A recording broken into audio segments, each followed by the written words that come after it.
Hi, and welcome to another LRCC Soundbite. Now, you know those times when you've got lots of different things that all need doing, and then just as you trying to get your way through it, something else flies in from left field, or you hear something and you've just got to deal with it now. That can be just really annoying, can't it? But how do you decide what's important and what can wait till later? Yes, someone once told me that we have important things to do and we have urgent things to do. And if something is neither urgent nor important, it never gets done. But if something's important but not urgent, it sits at the back of a list.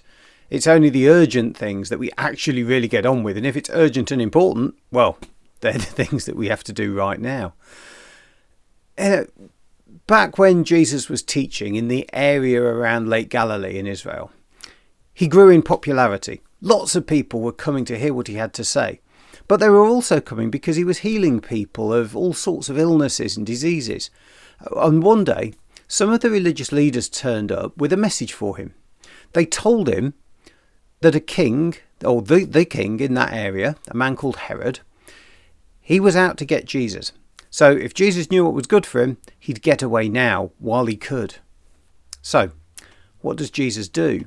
Does he take this advice? He's no idea whether this is true or not. He's not actually heard direct from Herod. He's not seen any soldiers around. And actually in that moment, I think Jesus looked around and saw all these people who were coming to see him and decided, actually, no.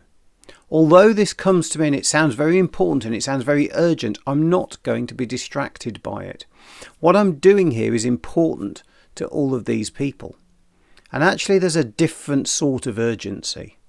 They need to hear what he had to say because he needed them to believe his message. So he thought, okay, that's it. Everything else can wait.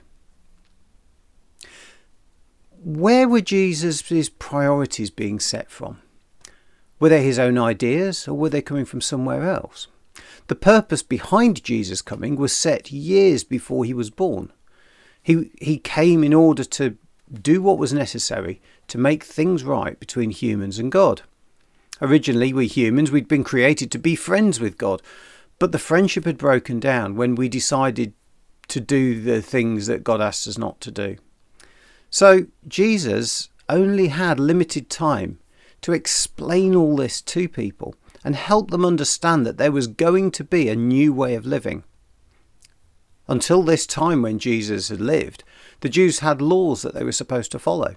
These laws were handed down over thousands of years. They were originally given to a man called Moses.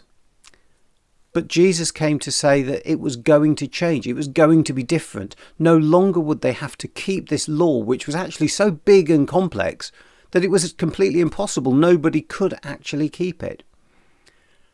But in its place, it would be possible for them to become friends with God again. And everything they ever did wrong would be forgiven. Of course, we still have choices today. In fact, we still have the same choice today. We have to decide whether or not to continue to do our own thing or to trust Jesus, trust his message and everything that he came to do.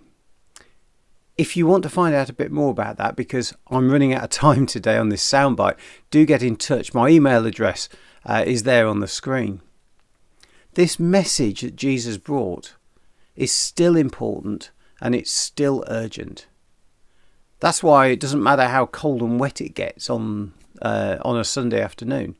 We'll still be there on the driveway of number 44 Lindbergh Road, just in case somebody wants to ask some questions or wants to get to know a little bit more, and maybe we can be the people that can help you or help them find out something about what this Christian faith that we have means to us. I do hope you have a great week. God bless you, and I'll see you next time.